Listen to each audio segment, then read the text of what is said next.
Hi friends, நம்ம இன்றைக்கி எல்லாருக்கும் பிடிச்ச சிக்கன் கிரேவி பார்க்க போகிறோம். கடாய் வச்சு எண்ணெய் ஊற்றி பிரியாணி எல்லாத்துக்கு ஒரு கிராம்பு, பட்டை, கொஞ்சோண்டு சோம்பு போட்டுக்கோங்க. அது பொரிஞ்சதும் சின்ன வெங்காயம், பச்சை மிளகாய் ஆட் பண்ணிக்கோங்க. அதை நல்லா வணங்கட்டும். இது வணங்குற டைமில் மிக்ஸி ஜாரில் இஞ்சி, பூண்டு, காரத்துக்கு தகுந்த மாதிரி உங்களுக்கு ஏற்ற மாதிரி வரமிளகா போட்டுக்கோங்க. மிளகு, சோம்பு, பட்டை, கிராம்பு இதெல்லாம் சேர்த்து நல்லா அரைச்சிக்கோங்க. ஃபைன் பேஸ்ட்டாக அரைச்சிக்கோங்க.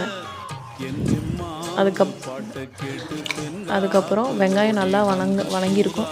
இந்த பேஸ்ட் அதில் போட்டு இஞ்சி பூண்டு வாசம் போகிற வரைக்கும் நல்லா வணக்கிக்கோங்க. நல்லா வணக்கிட்டு இந்த மிக்ஸி ஜாரில் இருக்கிறத அந்த தண்ணி கழுவி வச்சுக்கோங்க. இப்போ ஊற்ற வேணாம், கடைசியாக தான் ஊற்றணும். இதை நல்லா வணங்கினதுக்கப்புறம் சிக்கன் போட்டுக்கோங்க. நான் 1 கிலோ சிக்கன் எடுத்து ஒரு கிலோ சிக்கன் எடுத்து செஞ்சுருக்கேன். நீங்கள் எவ்வளோ எடுக்கிறீங்களோ அதுக்கு தகுந்த மாதிரி கிராம்பு, பட்டை, சோம்பெல்லாம் கம்மி பண்ணிக்கலாம். இல்லைனா அதிகம் வேணாலும் போட்டுக்கலாம். அதிகமாக இருந்தால் அதிகம் போட்டுக்கோங்க, கம்மியாக இருந்தால் கம்மியாக போட்டுக்கோங்க.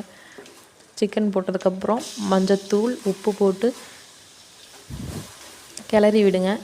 மஞ்சத்தூள், உப்பு போட்டதையும் தண்ணி ஊற்றிடாதீங்க. கிளறி விடுங்க, மூடி வச்சுருங்க. அதுக்கப்புறம் மஞ்சத்தூள், உப்பு அது பிடிக்கிற வரைக்கும் இருங்க. மஞ்சத்தூள், உப்பு பிடிச்சதையும் நம்ம அரைச்சி வச்சுருந்த கழுவுன தண்ணி, மீதி தண்ணியை அதில் ஊற்றிடுங்க.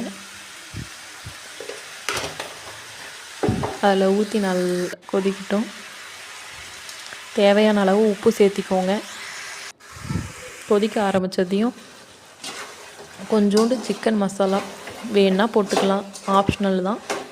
உங்களுக்கு பிடிக்குன்னா போட்டுக்கோங்க, இல்லைன்னா வேண்டாம். அதை போட்டு ஒரு டைம் கிளறி விடுங்க.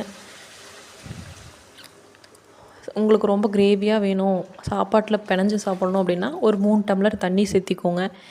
இல்லை கொஞ்சம் ட்ரையாக தான் வேணும் அப்படின்னா ஒரு 1.5 டம்ளர் தண்ணி சேர்த்தி ஒரு 15 மினிட்ஸ் நல்லா கொதிக்க விடுங்க. நமக்கு தேவையான இப்போ சிக்கன் ரெடி ஆயிடுச்சு.